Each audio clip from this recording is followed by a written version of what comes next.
Ang nakaano sa akin ngayon, ang nakapa-trigger sa akin ng topic na ito yung ano, ito yung post ni narinig ako? Na narinig yata ako? Okay. So, Yes. oh, ito yung post ni ano, itong post ni Lauro Labayuga, no? Ito yung nandito sa sabi niya, "Ikaw si diha ka ba? Sige na lang jud ka pamakak. Dili mo ta kaingon niya na adtong SDA pa ka." Sa Tagalog niyan, ikaw safety ka, lagi ka na lang nagsisinungaling, ha? Lagi ka na lang nagsisinungaling. Hindi ka naman sana ganyan noong ikaw ay nasa SDA pa. Yan yung kanyang yan yung kanyang mga yung isa sa mga post niya na naging dahilan ko kung ba't ko napili itong topic na ito ngayong gabi. So, ang ilalanda ko ngayon dito ngayon, yung mga kasinungalingan turo nila. Okay? So, yan ang aking babanatan ngayon. Yung kanilang kasinungaling... Wait lang. Okay. So, dito tayo ngayon sa topic ko ngayong gabi. Wait lang ha.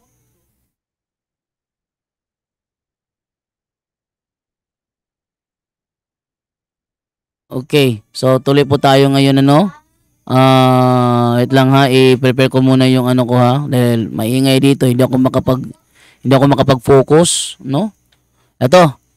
So, ang una, sa kanilang kasinungalingang katuruan, yung katuruan nila na si Emperador Constantino daw ang founder ng Roman Catholic Church.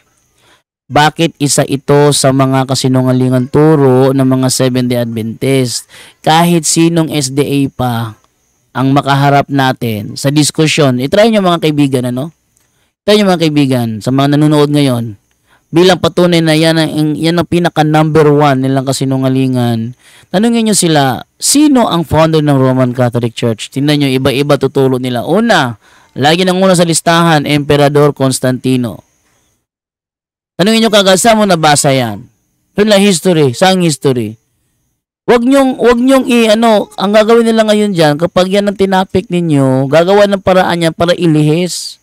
Pupunta yan sa Sabat, pupunta yan sa Sunday worship. Wag ka muna pumunta diyan.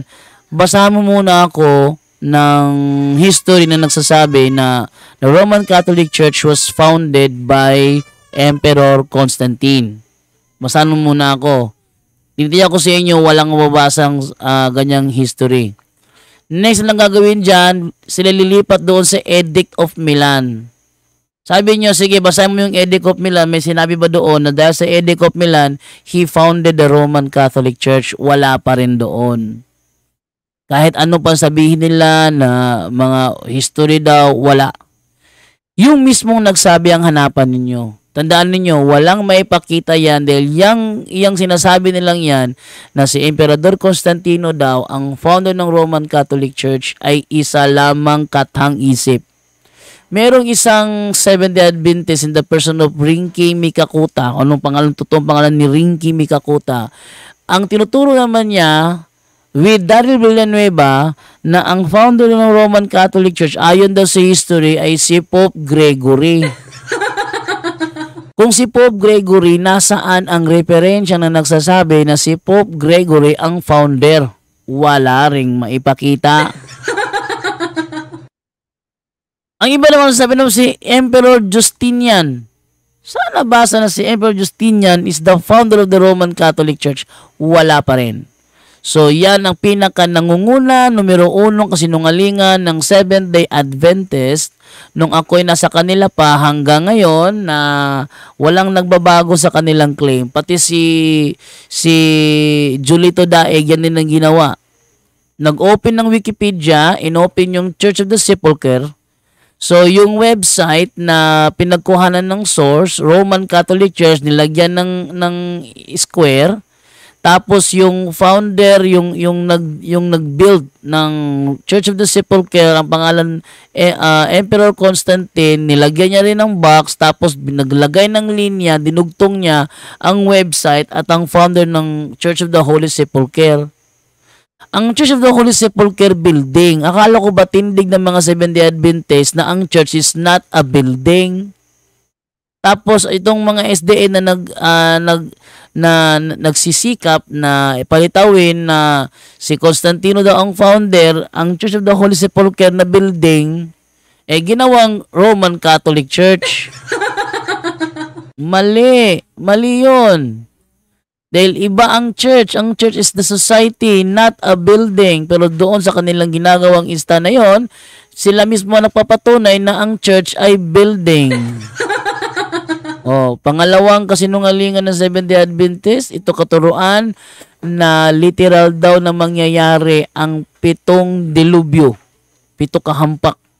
7 delubyo na sinasabi sa Revelation 16 ang reason para ipanakot sa mga ika-convert nila. Yan ang pangalawang kasinungalingan ng Seventh-day Adventist Church. Ha? Ano ba sinasabi sa Revelation 16? Ang araw ay iinit ng husto, nasusunugin yung mga tao sa ibabaw ng lupa, tapos yung mga tao pag nauhaw na hahanap ng tubig, yung dagat gagawing dugo, yung mga agusan ng mga tubig gagawing dugo, at matindi yung mga ano ba sa Tagalog yung nuka, yung parang mga sugat-sugat ba mula ulo hanggang talampakan, mula sa inyong bunbunan hanggang talampakan pupuno kayo ng mga sugat-sugat, ng mga sugat, ganoon. Hindi naman literal yan, pero ginagawang literal para ipanakot, ipantakot. Ano pa yung ikatlo nilang katuruan na kasinungalingan? Yung 2,300 days na sinasabi sa Daniel, sa Book of Daniel, yun daw ay nangangahulugang 2,300 years. Kasinungalingan yan. Sasabihin nila magsisimula daw yan doon sa 457 AD. Ha? Magsisimula daw sa 457 AD ang 2,300 days at matatapos sa 1844.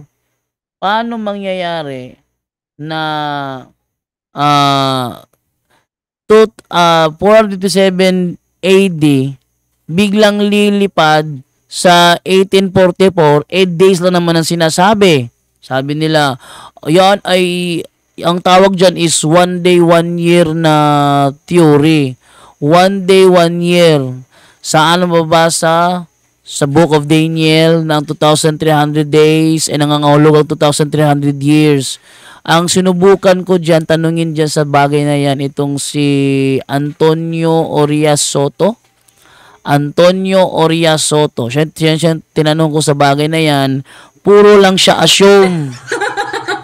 Puro lang siya assume. Gusto niya na tanggapin ko na lang daw. Hindi pwede, natanggapin ko na lang diretsyo na hindi na para papatunayan. Huwag ka munang mag-assume. Sabi ko sa kanya, huwag ka munang mag-assume. Basahan mo muna ako na ang 2,300 days ay nangangahulugang 2,300 years. Kahit sino mga sabay sa tanungin nyo, mga kaibigan, mga nanonood, yung mga SD, tanungin nyo mga SDA, saan nababasa sa Biblia na ang 2,300 days ay nangangahulugang 2,300 years? Walang maibigay yan. Walang maibigay yan. Anong gagawin nila? Babasa sa aklat ng Ezekiel. O sige, sa aklat ng Ezekiel, may sinasabi ba doon na ang one day, 1 year ay tumutukoy sa 2,300 days? Wala rin. Wala. Ginawa nila yung diagram na yan para palitawin na sa 1844 ang katuparan. Kumbaga, inadjust ba? Inuna yung dulo at sila na bahala magpaliwanag doon sa ulo. Inuna yung dulo na kailangan matapos sa 1844 tapos yung ulo, sila na yung nagtugma-tugma sa 457 AD. Sabi nila kagad, ito yung sinasabi ng diagram. Sa kalagitnaan ng isang linggo, ipapatayin ang Mesiyas. Kalagitnaan. Kaya yung ibang relihiyon na paniwala dyan sa kalagitnaan ng linggong yan, Miyerkules pinatay si Kristo. Miyerkules pinatay kasi kalagitnaan ng linggo At the middle of the week, the Messiah, iaalay ang Messiah. At the middle of the week, yung ibang katuruan dyan nasasabi, si Kristo namatay ng Miyerkules. Sa kanila naman, yung kalagitnaan ng linggo, nilagyan ng 31 AD. 31 AD? Ba 31 AD? Mali din yun. Alam nyo kung bakit. Si Kristo kasi, ang meaning ng BC, before Christ. Ang meaning ng AD, Anno Domini, Year of the Lord. Ang sa kanila kasi, nandyan na ang Lord, BC pa rin. Pinanganak na si Kristo, isang taon na si Kristo, BC pa rin. 2 taon na si Kristo, BC pa rin. Kaya nung si Kristo ay binautismuhan ni John the Baptist, akala nila 29 AD yun. Mali. Ang 1 AD nagsimula nung naging 1 year old na si Kristo. Kaya noong 30 na kanyang edad, 30 AD yun. 1 AD, bakit? Ang 1 AD nagsimula na dyan si Kristo. Alam nga magsabi mo pa rin BC, nandyan na yung Kristo. Hindi pwede. O ngayon, ano pa yung kanilang isa pang kasinungalingan? Wait lang. Tukuya ka. Ano yung kanilang ikaapat na kasinungalingan sinasabi? Ang Sunday observance daw ng lahat ng mga Kristiyano ay nagsimula lang daw kay Emperador Constantino. Yun daw ay nagsimula lang kay Emperador Constantino. Yan ay isang malaking kasinungalingan. Bakit? Kung babasahin natin yung isang reference dito about sa world history, ito ay ito ay panggiba dyan sinasabi nila. Eto, tingnan nyo pakita ko sa inyo. Wait lang. Pakita ko ito Eto. Sabi ganito Sa Europe Before Modern Times by O'Brien, may sinasabi dito, other features of the early church. Yan. Other features of the early church. The sign of the cross and the veneration of the bodies of martyrs come from most ancient times. Sunday was kept holy from the time of the apostles.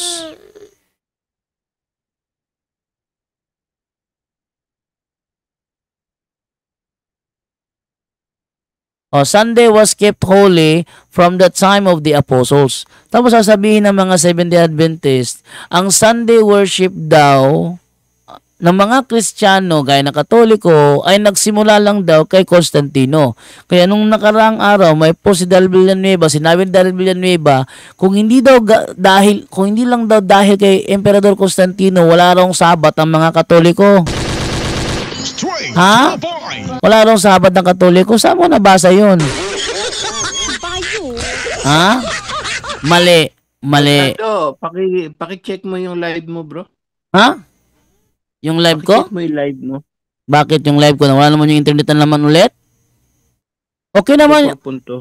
Nawala na naman ulit. Ito yung problema ko sa internet ko kaya mahinang-mahina. Ulit ako ng live. Wait lang Ulitin mo lahat ang pinagsasabi mo. Okay lang yun. Naka-live naman tayo kina Brother John Ray, Brother Vicente. Naka-live sa iba. Wait lang Ito yung problema dito sa sa internet ko. Wait lang. Nawala daw. Talagang nawala. Wait lang, anuhin ko muna ito. Isa ito sa mga hindi kaya ito doble? Okay. So ulit ko. Mahina talaga yung internet ko ngayon dito. Siguro bukas si Ate Ed na muna mag-live siguro. Dahil talagang mahina yung internet ko ngayon. Kagabi pa to eh. Kagabi, naputulin yung kagabi, di ba? Naputulin yung kagabi. Tuloy tayo. Kasi sa net ko to, Brother Angel. Tuloy tayo sa ating live streaming, ano? Ngayon, eto na tayo ngayon sa sa mga pangyayari. So, Sunday was kept holy from the time of the apostles. Sabi nila ngayon, kung hindi daw dahil kay Constantino, wala daw Sabat ang mga Romano Katoliko, paano mangyari yon? Paano mangyari? Sunday was kept holy from the time of the apostles na. Tamo? So, yun ay isang tanda ng maling unawa. Talaga may na talaga internet ko talaga. Sobrang hina ng internet ko. Yun ay tanda ng maling unawa. Proceed tayo. Ngayon, ano pa yung ikalima nilang kasinungalingan? Anong kalima ng kasinungalingan? Sabi nila, ang mga Katoliko daw ay sumasamba sa mga Diyos-Diyosan. Isa yan sa kasinungalingan ng mga Seventh-day Adventist. Bakit? Nasubukan na natin ng maraming beses. Kahit pa si Archie Anides. Hindi ba? Nung sila nagharap ni Father Darwin, tinanong ni Father Darwin si Archie Anides. Sabi mo, Archie, na ang mga aral ng Katoliko na sumamba sa Diyos-Diyusan. Meron akong aklat dito sa harapan mo. Nilatag niya para Darwin sa harapan ni Archie Anides yung mga aklat ng Katoliko. Mga librong Katoliko na mga document ng Katoliko. Fundamental of the Catholic Dogma, Catechism of the Catholic Church, meron pang isa, Catechism of Trent, yung mga aklat na nilatag doon ni Father Darwin. Saan sa mga aklat na ito mo nabasa na Diyos-Diyosan ng Katoliko ang aming rebulto? May binasa ba si Archie Anides? Hindi ba wala? Bakit walang binasa si Archie Anides? Dahil wala naman talaga doon ang katuroang yon. Pero sabi nila, turo ng Katoliko yan, turo ng Katoliko. Saan nyo nabasa? Ay hindi, alatang-alata namin, nakaload ko sa harapan ng rebulto. It means, not based sa ating turo, kundi based sa kanilang nakita. Ano ba naman ang sinasabi ni Kristo batay sa mga nakikita? Ating basahin ang sinabi ni Kristo sa Juan 7:24. Sabi ni Kristo ay ganito, huwag kayong humusga ayon lang sa nakikita ninyo, kundi humusga kayo ayon sa nararapat. At ano ang nararapat? Kung saan tayo dapat husgahin sa ating opisyal na katuruan, hindi base sa kanilang nakikita. Kasi kung base sa kanilang nakikita, kung nagkataon duling, hindi mali rin yun. Hindi ba? So, mali talaga yung kanilang katuruan dahil wala tayong turo na Diyos natin ang ating mga rebulto. Tanungin niyo yung mga Seventh-day Adventist. Tanungin niyo, ha? Ang Katoliko nagdarasal, Our Father who art in heaven. Sangayon ba kayo na ang Katoliko nagdarasal ng ganun? Sabi nila ngayon, hindi kami sangayon dyan. Kung magpakita ko ng video sa inyo, nagrosaryo ang Katoliko, binabanggit yung Ama namin na nasa langit ka. Aminin mo sinungaling ka. Ay, hindi. Hindi. Yun na agad ang sabihin ng mga SD. Ay, hindi. Hindi ganun. Tanungin ko, ulit yung tanong ha. Sangayon ka ba na ang Katoliko nagdarasal ng Ama namin, yes or no? Sabi niya, nagdarasal kayo. Pero, yung dasal nun, mali naman yun. Sabi nila ganun. Sige, wala ka kailam doon. Ito na lang. Dahil nagdarasal kami ng Our Father who art in heaven, meron ka bang ebidensya na yung Our Father na yun ay rebulto? Tanong nyo sila.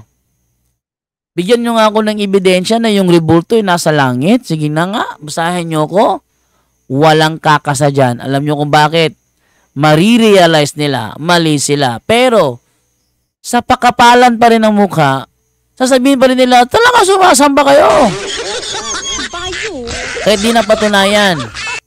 Pero, isa yan sa mga kasinungalingan ng mga Seventh-day Adventist. Sabi ni Lauro Labayoga, hindi ka naman ganyan nung SDA ka pa. Mas matindi ang kasinungalingan nila. Ano pa yung ika-anim na katuruan nila na kasinungalingan din? ang Santo Papa daw ang tinutukoy na little horn sa Daniel. Nasubukan ko naman ito ngayon doon sa debate ko sa Cagayan de Oro laban kay Jerry Laig at doon kay Reynaldo Condino. Nasubok natin doon itong tanong na ito. Sabi niyo ang little horn, yung Daniel 7:25, ito yung kakaiba. Si Jerry Laig mismo sa kanyang bibig lumabas na yung Daniel 7:25 hindi daw yung tumutukoy sa little horn. Ha? Yung Daniel 7:25 hindi daw tumutukoy sa little horn. O basahin daw natin kung hindi ba tumutukoy. Ito tayo sa Daniel 7:8. O, dito tayo sa Daniel 7:8. Anong sabi dito? Yan o. Sabi ganito, habang tinitingnan ko ang mga sungay, yung 10, habang tinitingnan ko ang mga sungay, nakita kong tumubo ang munting sungay at nabunot ang 3 sungay. Ang sungay na ito ay may mata na tulad ng tao at may bibig na nagsasalita ng kayabangan. Tapos, itong talatang ito, ipinaliwanag mismo ng anghel sa Daniel 7:24-25. Ang sabi dito, ang 10 sungay ay ang 10 hari na maghahari sa kahariang yon. Papalit sa kanila ang isang hari na iba kasi sa kanila at ibabagsak yung 3. Ang ibig sabihin pala ng 8 pala na mabubunot ang 3 sungay, nabunot ang 3 sungay, ang ibig sabihin pala noon, ibabagsak niya ang 3 hari. O ngayon, ano daw sabi sa verse 8? Sabi sa verse 8, ito ay magsasalita ng kayabangan. O, anong ginawa sa verse 25? Ito, magsasalita siya laban sa kataas-taasang Diyos at uusigin niya ang mga banal ng Diyos. Sisikapin niyang baguhin ang mga pista at kautusan. Ipapasakop sa kanya ang mga banal ng Diyos sa loob ng 3 kalahating taon. Tinanong ko si Reynaldo Condino. Sabi niya dito, uusigin niya ang banal ng Diyos. Sino ang santo? Sino ang mga santo na pinatay ng Romano Katoliko? May naisagot ba? May naisagot ba ang SDA, ang kanilang legendary debater na si Jerry Laig? Ang sabi ni Jerry Laig na ang mga banal ng Diyos na inusig daw ng Romano Katoliko ay yun daw yung mga Hudyo at mga Mohamedan. Ha? Mohamedan? Alam niyo ba kung ano yung Mohamedan? Mga Muslim yung Mohamedan. Mga Muslim yun, tapos santo? Ano nangyari? Naniniwala na pala kayo ng mga SDA pala na ang mga Muslim pala ay santo. Mga Mohamedan, mga Hudyo. Aba, nakabasa lang ng Hudyo, santo na. Tapos, yung si Reynaldo Condino naman, nagsabi naman siya na ang mga santo daw na yon ay ang Gomburza. Nakalimutan nyo, ang Gomburza, sabi ni Reynaldo Condino. Nakalimutan nyo ba ang Gomburza? Oh. Tapos, tinanong ko si Reynaldo Condino, tinatanggap mo na ba ngayon na yung Gomburza na sinasabi mo ay mga santo pala? Anong sagot ni Reynaldo Condino? Biglang bawi. Ay, hindi ako sangayon kasi mga Romano Katoliko yon. Okay, the Romano Katoliko pala. So, tinatanggap mo ngayon na Romano Katoliko pala ang inusig at hindi ang nanguusig. Sabi naman niya, inusig sila. Sabi ni Jerry Laig, nung tinanong ko yon kay Reynaldo Condino, ang nangyari, nag-object si Jerry Laig, papalitan niya. Yun yung pagkakataon ng nagkaroon ng palitan eh. Kasi ipit na ipit si Reynaldo Condino, nag-request si Jerry Laig, papalitan niya. Yung pinalitan niya si Reynaldo Condino, sa kanya ko tinanong. Sabi ni Reynaldo Condino na yung Gomburza daw, yung mga santo na pinatay. So, dahil Katoliko pa lang mga santong yon, tinatanggap mo ba na sila ay mga Romano Katolikong mga santo? Ang sagot ni Jerry Laig, hindi siya sang-ayon na sila ay Romano Katoliko sapagkat sila ay nakonverter na sa Adventista. Sabi ko naman, saan mo nabasa na history na ang Gumburza ay nakonverter sa Adventista? Ang sagot naman ni Jerry Laig, wala sa history yan, nasa aklat namin na binasa mo. Kasi may binanggit ako na aklat nila sa Alpine Omega yon, na si Santa Ana, Santa Ana, pinatay sa palakol. Pinatay sa palakol nung pumatay sa kanya. Yung Saint Ana na yun, sinasabi ng kanilang Alpine Omega, santo ng Katoliko yon. O, pakita ko sa inyo yung yung mismong Saint Ana na yun na ito ay nasa ito. Pakita ko ito, ayan. Saint Cecilia pala. Saint Cecilia. Ito sinasabi, ito pakita ko. Ito. Saint Cecilia, ayan. Yang Saint Cecilia na yan, nasa kanilang aklat na yan. Oh. This statue represents Saint Cecilia after her death by the executioner's axe. It is in Rome in the church dedicated to her. So, etong Saint Cecilia, nasa kanilang libro ito sa Alpine Omega. Tanong ko sa kanya, hindi sinasabi ko na santo na pinatay. Pero ang pumatay dito, hindi naman Romano Katoliko eh. Ang pumatay dito, yung yung paganong Romano. Hindi Romano Katoliko. Oh. Ano nangyari? Ito yung pinagbatayan ni Jerry Laig na sinasabi ko raw sa kanilang aklat na santo pinatay, pero ang nakapagtataka, ba't na tinugma sa Gumburza?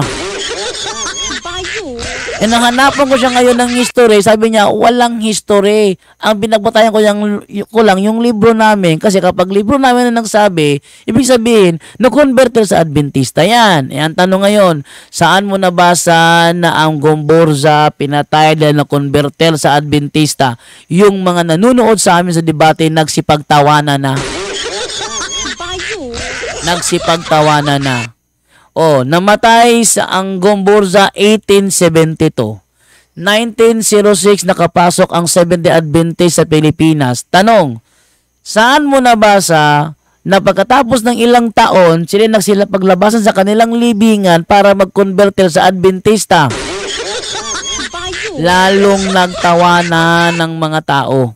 Kasi nakita ang kalokohan ng kasinungalingan ng mga Seventh-day Adventist. Pero nakapagtataka, bakit sinasabi ni Lauro Labayoga na nung nasa SDA pa daw, hindi daw sinungaling. Napakasinungaling nga eh. Akalain mo, Gumburza, pinatay dahil nag-Adventista? Paano nangyari yun? Sino ang nagturo sa kanila about sa Seventh-day Adventist? Namatay ang Gumburza 1872. 1906 nakapasok sa Pinas ang Seventh-day Adventist. Sino ang nag-converte sa kanila? Sinungalingan talaga itong talaga. Kung ang Santo Papa ang sinasabing little horn, nagpabagsak ang little horn ayon sa Biblia ng 3 hari at balikan ng Daniel 7:25. Sabi dito, usigin niya ang banal yung 24 tayo 24. Sabi sa 24, 3 hari ang kanyang ibabagsak.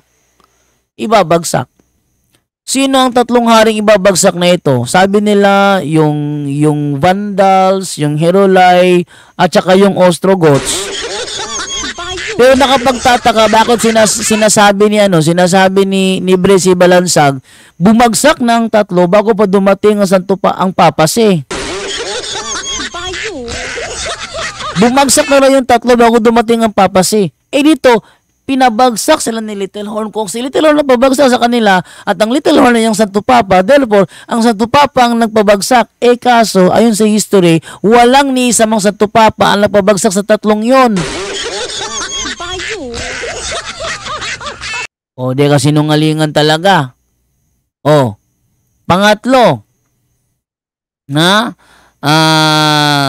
ito pa, Sa ikapitong kasinungalingan ng Seventh-day Adventist, sabi nila, ang Santo Papa daw ang tinutukoy na man of sin.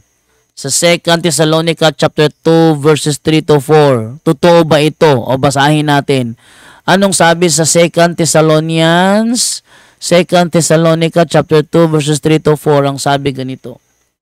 Huwag kayong magpadaya sa kanila sa anumang paraan, sapagkat hindi darating ang araw ng pagbabalik ng Panginoon hanggat hindi pa nagsisimula ang huling paghihimagsik ng mga tao sa Diyos. So ito ay mangyayari sa pagbabalik ng Panginoon. Hindi mangyayari ang pagbabalik hanggat hindi pa nagsisimula ang huling himagsikan ng mga tao laban sa Diyos.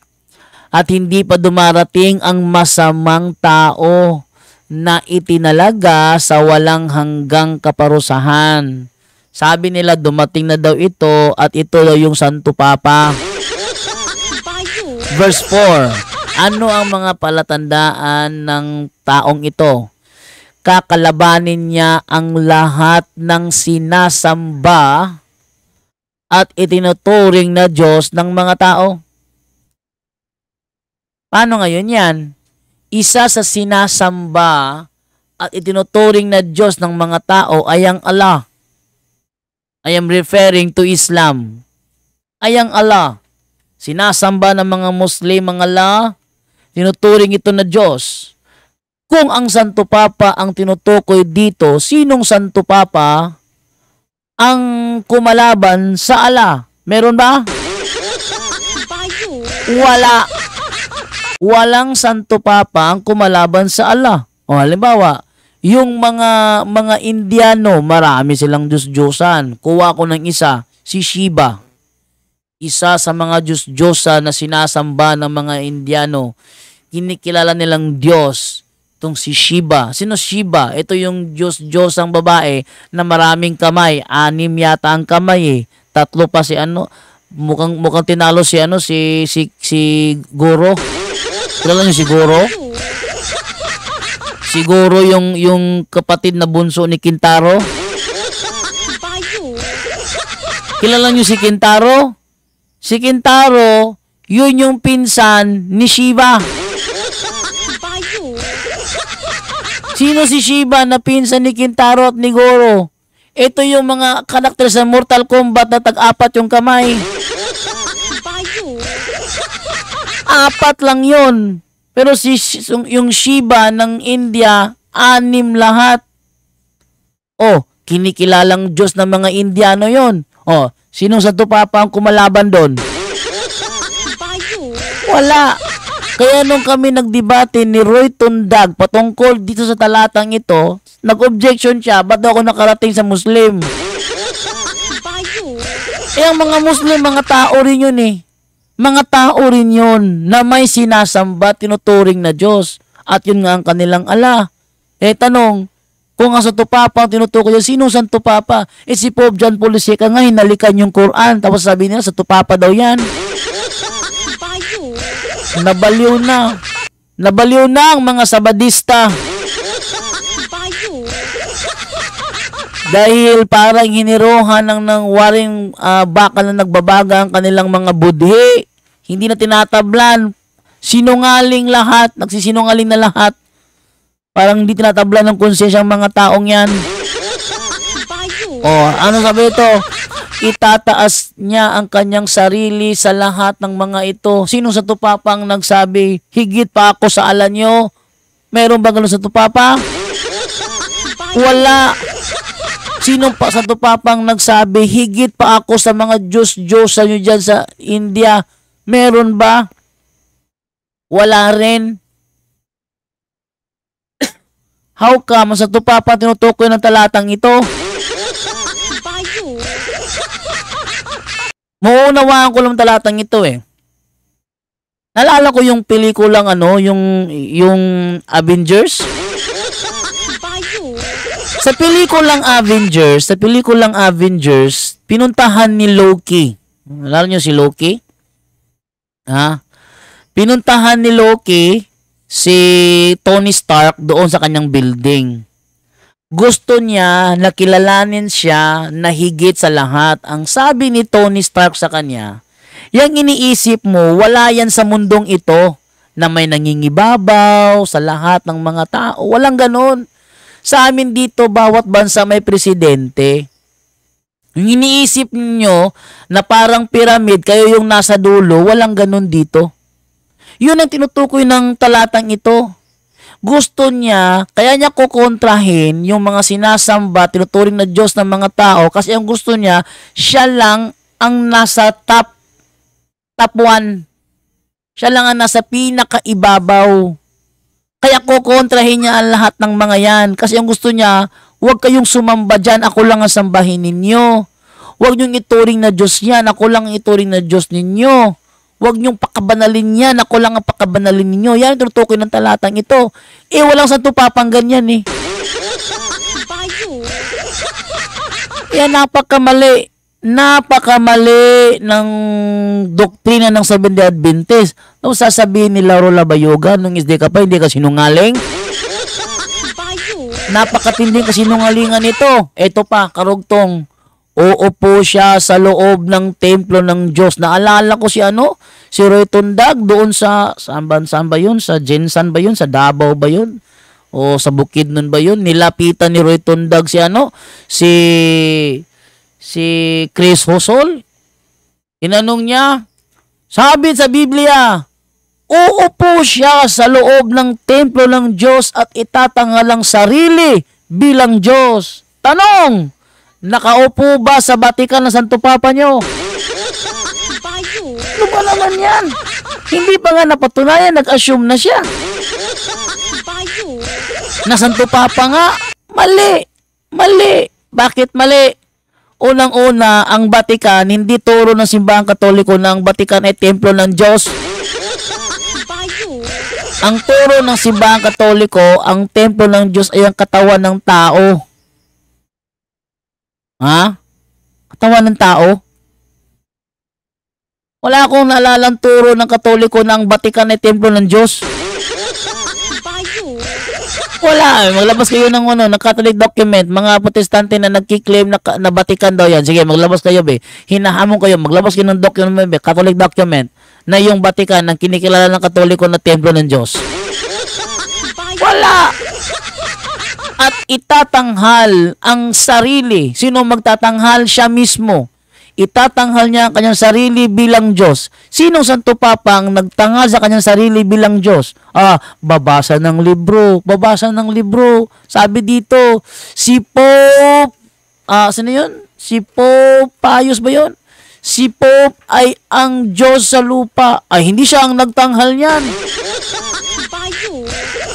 Ibang tao eh. Kailangan siyang magtanghal. Sabi dito, itatanghal ang sarili.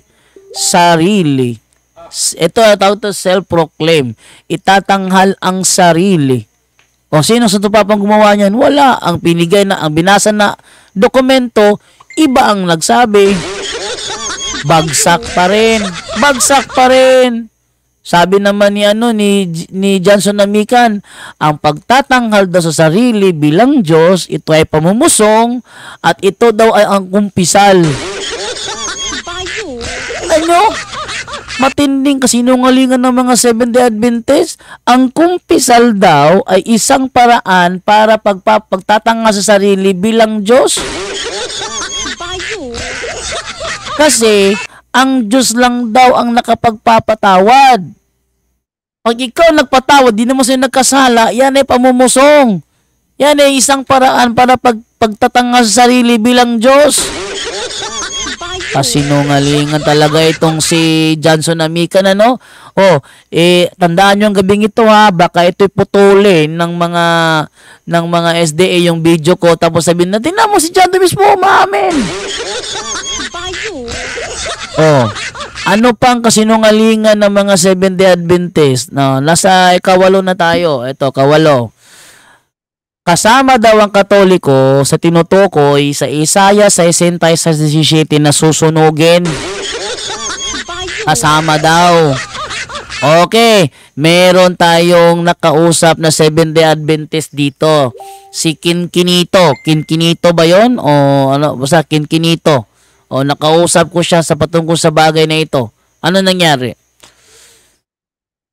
Kasama daw ang Katoliko. Ating basahin nga kung kasama ba ang Katoliko dito? O, natin na sa Isaias tayo, Isaias 66:17. Ito tayo. Sabi dito sa Isaiah 66:17, sinabi ng Panginoon. Lang muna natin, tayo sa screen yung Bible. Sinabi ng Panginoon, sama-sama mamamatay ang mga nagpapakabanal at naglilinis ng mga sarili nila sa pagsamba sa kanilang mga Diyos-Diyosan sa halamanan. Mamamatay silang kumakain ng baboy, daga at iba pang mga pagkain kasuklam-suklam. Sabi nila, totoo ba napapatayin sila dahil sila'y kumain ng baboy? Ang sabi ko, hindi. Hindi. Sinabi na nga dyan, oh. Mali. Mali. Ay, ano paliwanag mo dyan? Sabi ko sa kanya, kaya sila papatayin kasi sila ay sumasamba sa mga Diyos-Diyosan sa halamanan. Yung kanilang pagkain ng baboy, ritual na lang nila yon sa kanilang pagsamba sa kanilang Diyos-Diyosan. Hindi sila papatayin dahil kumain ng baboy. Papatayin sila kasi sila ay sumamba sa Diyos-Diyosan sa halamanan. Hindi mo idama yung Katoliko dyan. Kasi ang Katoliko, kumakain ng litson, kumakain tayo ng humba, hindi naman tayo sumasamba sa Diyos-Diyusan sa halamanan. Sino ang tinutukoy ng talatang yan? Sino tinutukoy ng talatang yan? Yung mga Israelita. Kasya? Ha? Israelita? Ano Israelita? Ba't Israelita? Basahin ko, patunayan ko si Israelita ito. Sa 65:1 tayo magsimula. Sumagot ang Panginoon, nagpakilala ako sa mga taong hindi nagtatanong tungkol sa akin. Natagpuan nila ako kahit na hindi nila ako hinahanap. Ipinakilala ko ang aking sarili sa kanila kahit na hindi sila tumawag sa akin. Sino ang tinutukoy ng Panginoon dito na kanyang tinatawag kahit di siya kilala? Ito yung mga hintil. Mga hintil tutukoy niya dito na kanyang tinatawag. Na nagpakilala ako sa mga taong hindi nagtanong tungkol sa akin. Sino yun? Mga hintil. Natagpuan nila ako kahit na hindi nila ako hinahanap. Sino yun? Mga hintil. Ipinakilala ko ang aking sarili sa kanila kahit na hindi sila tumatawag sa akin. Sino yun? Mga hintil. Verse 2. Patuloy akong naghintay sa mga mamamayan kong matitigas ang ulo. Straight to the point. Sino ang kanyang hinihintay? Yung kanyang mamamayan. Mamamayan niyang matitigas ang ulo. Sa panahon ni Isaiah, sino ang kanyang mamamayan? Di ba mga Israelita? At hindi sumusunod sa mabuting pag-uugali. Ang sinusunod nila ay ang sarili nilang isipan. Sino yan? Yan yung kanyang mamamayan na matitigas ang ulo. Ginagalit nila ako. Ipinapakita nila sa akin ang patuloy nilang pagsamba. Pagsamba sa kanilang mga Diyos-Diyosan sa pamamagitan ng paghahandog sa mga halamanan. Ito ang tinutukoy ng Isaiah 66:17 na sumasamba sa mga halamanan, ng paghahandog sa mga halamanan at pagsusunog ng mga insenso sa bubong ng kanilang mga bahay. Umuupo sila kung gabi sa mga libingan at sa mga lihim na lugar para magipag-usap sa kaluluwa ng mga patay. Kumakain sila ng karne ng baboy at ng iba pang pagkain na ipinagbabawal na kainin. Anong sinasabi ng Isaiah 66:17, mamamatay silang lahat na nagpapakabanal sa kanilang sarili para sumamba sa kanilang mga Diyos-Diyosan sa halamanan. Itong mga taong ito nagpapakabanal ba? Verse 5, sinasabi nila sa iba, huwag kang lumapit sa akin, baka ako'y madungisan. Mas banal ako kaysa sa iyo. Nainis ako sa ganitong mga tao at ang galit ko sa kanila ay parang apoy na nagniningas sa buong maghapon. Itong mga taong ito, mga nagpapakabanal ito. Sila tinutukoy sa Isaiah 60:17. Kaya kapag nagbasa ang SDA ng Isaiah 60:17, i-cross-reference nyo ang 65 verses 1 to 5 para matukoy kung sino tutukoy ng verse 17. Kasama ba yan ng mga Katoliko? Ba hindi? Ba't nila sinasama? Kasi mga sinungaling sila. Dinadamay nila para matakot. At pag natakot na, maiwasan ng baboy, magsabadista. Dinadaan nila sa takot ang tao para makonvert nila. Yan ang paraan ng mga Seventh-day Adventist. Baka may magreklamo dyan, pasok lang kayo. Number 9. Mahaba ito eh. Hanggang 21 yata yung nailigpit ko.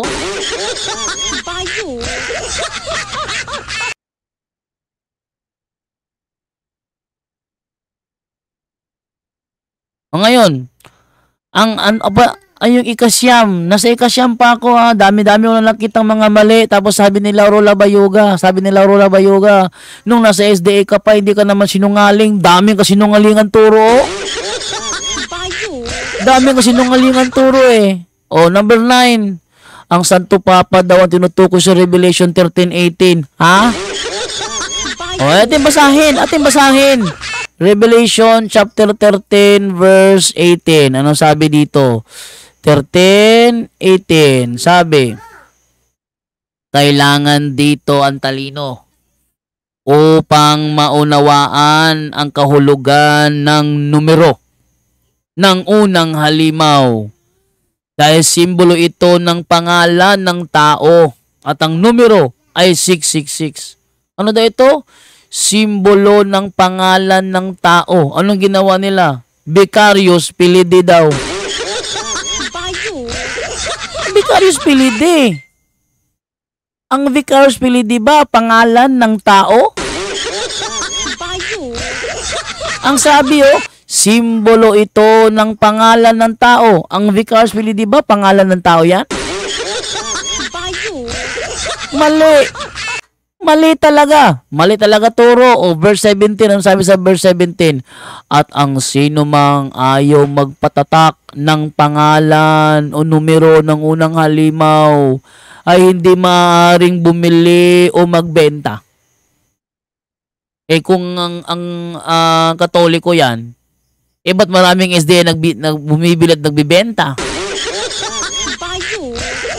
Punta kayo ng palengke. Wala bang SDA sa palengke na nagbibenta, bumibili? Wala ba? Sabi diyan, magpatatak ng pangalan. Sabi nila, ang sabi sa Biblia, itatatak pangalan. Ang unawa nila diyan, ang itatatak Sunday worship. Ang Sunday worship ba pangalan? Mali talaga.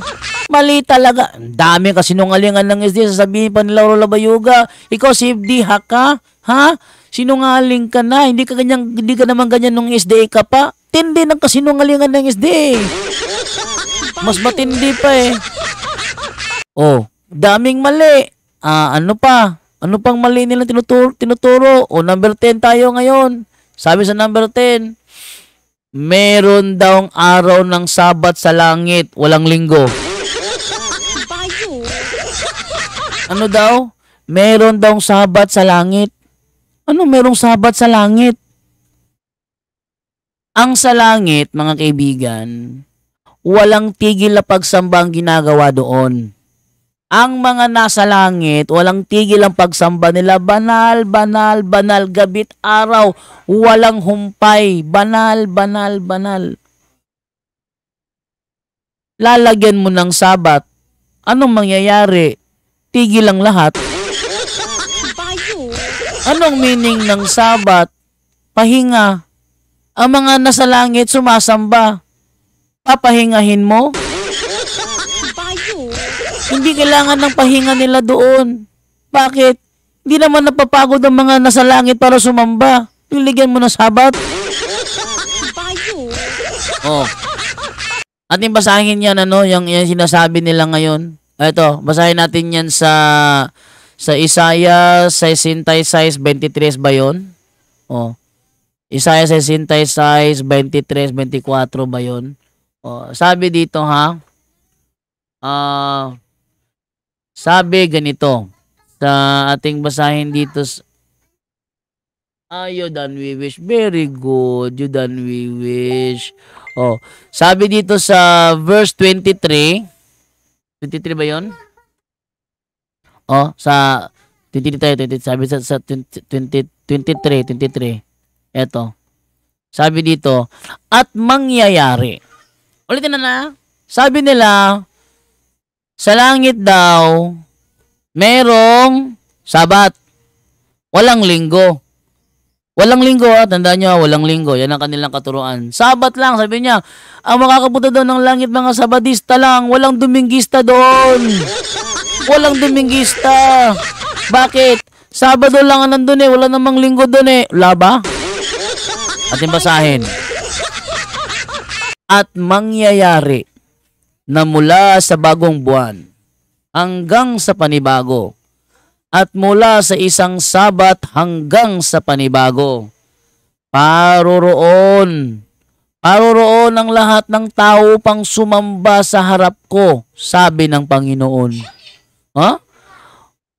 Mula sa isang Sabat hanggang sa panibago. Ano yung ibig sabihin yan? Sige, ito ipagpalagay. Sabado yan, Saturday. Mula sa Sabado, mula sa isang Sabado hanggang sa panibago. Kumbaga, from Sabat to Sabat. Sige, ito ipagpalagay, Saturday yan. Granted without admitting, from Saturday to Saturday. Tanong, may day off? Kapag sinabi sa iyo ng amo mo, Mr. Juan de la Cruz, ikaw ay magtatrabaho sa kumpanya ko from Monday to Monday. Tanong, anong araw ang day off mo? From Monday to Monday, anong araw ang day off mo? Ha? Wala kang day off? Tapos sabi, from Saturday to Saturday. Huwag mo sabihin sa akin, walang linggong madadaanan. Alang nga na Saturday, Monday, Tuesday, Wednesday, Thursday, Friday, Saturday, Monday. Pwede ba ganun? Dami talagang palpak ng Seventh-day Adventist. Sasabihin ni Lauro Labayoga, nung SDA ka, pwede ka naman sinungaling Matindi sa kasinungalingan. Number 11. Ano pang turo nila? Nasa 11 na ako. Si Saint Michael the Archangel daw ay si Kristo. Ano? Si Saint Michael the Archangel si Kristo? Ano ba ang sinasabi sa Hebreo 1:5? Ating basahin ang sinasabi sa Hebreo 1:5. Para baka nila malaman. Hebreo 1:5. Sapagkat kanino nga sa mga anghel sinabi niya kailanman, ikaw ay aking anak? Ikaw ay aking ipinanganak ngayon. Kaninong anghel niya sinabi yan? Sa salita ng Diyos? Sapagkat kailanman wala ni isa man sa mga anghel. Sabi dito ha? Wait lang. Yung aking Wala ni isa man sa mga anghel ang sinabihan ng Diyos ng ganito, ikaw ang anak ko. Walang sinabihan na anghel. At ngayon, ipinapahayag ko ng ako ang iyong ama. At wala rin sinabihan ng Diyos ng ganito sa sino mang anghel. Ako'y magiging ama niya at siya magiging anak ko. Wala sino mang anghel ang sinabihan ng ganyan. Pero si Kristo, sinabihan ba ng ganyan si Kristo? 17:5 ng Mateo. Habang nagsasalita pa si Pedro, nabalot sila ng nakasisilaw na ulap at may tinig silang narinig mula sa mga ulap na nagsasabing, ito ang minamahal kong anak na lubos kong kinalulugdan, pakinggan ninyo siya. Sinabihan si Kristo siya anak eh. Oh, nalala ko yung Pentecostal na kalaban ko. Sabi ng Pentecostal dun sa Mateo 3:17. Sabi sa 3:17, at may boses na narinig mula sa langit na nagsasabi, ito ang minamahal kong anak na lubos kong kinalulugdan. Sabi nung Nunyesa ba yun? Nunyesa? Sabi nung Nunyesa, this is my beloved body. Ha? This is my beloved body? Ang sinasabi, ito ang minamahal kong anak. Ulit. Sabi sa Hebreo 1:5, walang sino man sa mga anghel ang kanyang sinabihan, ikaw ang anak ko. Wala pala eh. Ano ba si Saint Michael the Archangel? Hindi ba anghel yun? Anghel de la Guardia yan. Ayun sa Daniel 9 eh. Daniel 9 ba yun? Si Michael the Archangel is Anghel de la Guardia. Sasabihin nila ngayon na si Saint Michael the Archangel daw ay si Kristo? Ha? Ano kayo? Hindi rin nyo rin O ano ba kasinungaling? Daming kasinungalingan. O, ang Iglesia Katolika daw ang nagpatay sa mga Kristiyano at sa mga pagano. Eto, kontrahan sila dito. Sabi nila, ang Iglesia Katolika daw ang nagpatay sa mga Kristiyano. Katoliko daw umatay. Saan daw? Yung sa Inquisition. Kristiyano daw pinatay. Anong Kristiyano? Isa sa mga napatay doon, yung Albigensian heresy. Isa sa napatay doon ng Albigensian heresy. Anong katuruan ng Albigensian heresy? O, pakita ko sa inyo anong katuruan ng Albigensian heresy Bago ko 1923 na pala. Mahaba pala ang topic na ito sino ang ang katuruan ng Albigensian heresy? Ito, pakita ko sa inyo anong katuruan ng Albigensian heresy. Ito ang kanilang katuruan. Yan. Sabi ganito. Ito, yan the Albigensian heresy, those who began the Albigensian heresy. Ito yung sumira kay ito yung sumira kay Rean Fuentes. Kasi inangkin ni Rean Fuentes na itong Albigenses is bahagi ng Trail of Blood ng Baptist to prove sila ay true church. Ngayon, ano ba katuruan ng Albigensian heresy? Mayroong dalawang Diyos. Diyos ng kasamaan at Diyos ng katwiran. Pangalawa, all material things are bad. Material things are bad. Meron ka bang ballpen? Tapon mo, masama yan. Meron ka bang TV? Tapon mo, masama yan. Kahit na anong material. Kama, upuan, microphone, lamesa, computer, simbahan, material, lahat ng mga yan, tapon yan, masama yan. Yan ang katuruan ng Albigenses. Marriage is wrong. Oy! Mali daw ang pag-aasawa. Mali. Free love and suicide are good. Nyak! Yan ang katuruan. Sabi nila, Kristiyano daw yan. Pero tinanong ko yung doon sa debate sa Cagayan de Oro, sa Albigensian heresy, tinanong ko si Jerry Laig, yung katuruan ng Albigenses na marriage is wrong, yun ba katuruan ng Kristiyano? Sabi naman niya, hindi. Ano pa? The church is part of Satan's kingdom because it owns material things. All animal foods are to be avoided. Mga turo yan ng mga Albigenses. Yan ang sinasabi niyong Kristiyano. Tapos sabi nila, nag-persecute daw ang Romano Katoliko ng mga pagano. Mali rin. kahit na pagano pa yan, hindi yan pinersecute ng Romano Katoliko. Sino nag-persecute? Yung Estado. Yung Estado ang nag-persecute. Basahin natin ha, dito sa Inquisition. Inquisition tayo. Ano sabi sa Inquisition? Eto. Yan o. The Inquisition was actually a system of ecclesiastical courts inaugurated to detect heresy. Once detected and persisting in his error, a heretic was delivered to the civil courts for punishment. Sino? Sino magpapanis sa kanya? Yung civil courts. Yung civil courts ang magpapanis, hindi ang simbahang Katoliko. Tuloy pa natin. Sa Compton sa Encyclopedia, sabi dito, the church established a tribunal called the Inquisition to try persons accused of being heretics, that is, of revolting against religious authority. Since canon law forbade the clergy to participate in bloodshed, the severe penalties were carried out by the state. State pala Sa Europe before Bordetas by O'Brien, sabi naman dito, the greatest saints of the church however urged kindness rather than severity. And if death penalty was ever imposed for heresy, it was imposed by the state rather than by the church. So hindi pala ang simbahang Katoliko pumatay sa mga pagano, Estado pala. Sinungaling itong mga Seventh-day Adventist.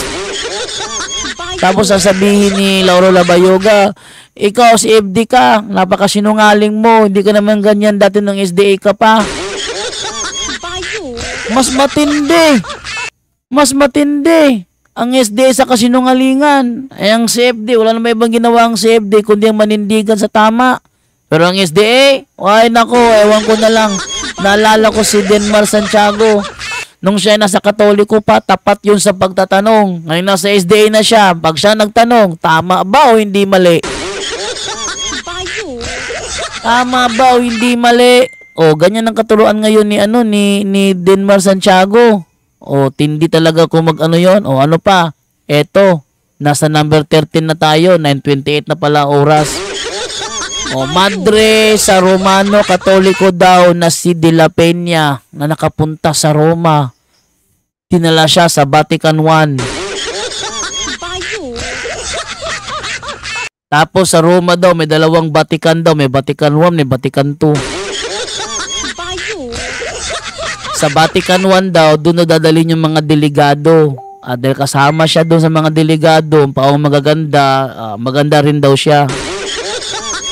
Tapos sa Vatican II doon daw dadalhin yung mga madre na pabuntisan ng pare, tapos magiging missing kasi ginawang karne norte. Hindi sa, nasa 13 pa ako marami pa to, lagpas pa 21 ito. So nasa 13 pa ako, baka kapag inubos ko yung mga topic na ito, baka wala nang oras sa tanungan. Daming kasinungalingan ng mga Seventh-day Adventist. Tapos sasabihin ni Lauro Labayoga, sasabihin niya, ikaw si FD haka, sige na lang yung kapamakak, dili mo ta kaingon ana na tong SDA pa ka. Matindi sa kasinungalingan tong taong ito.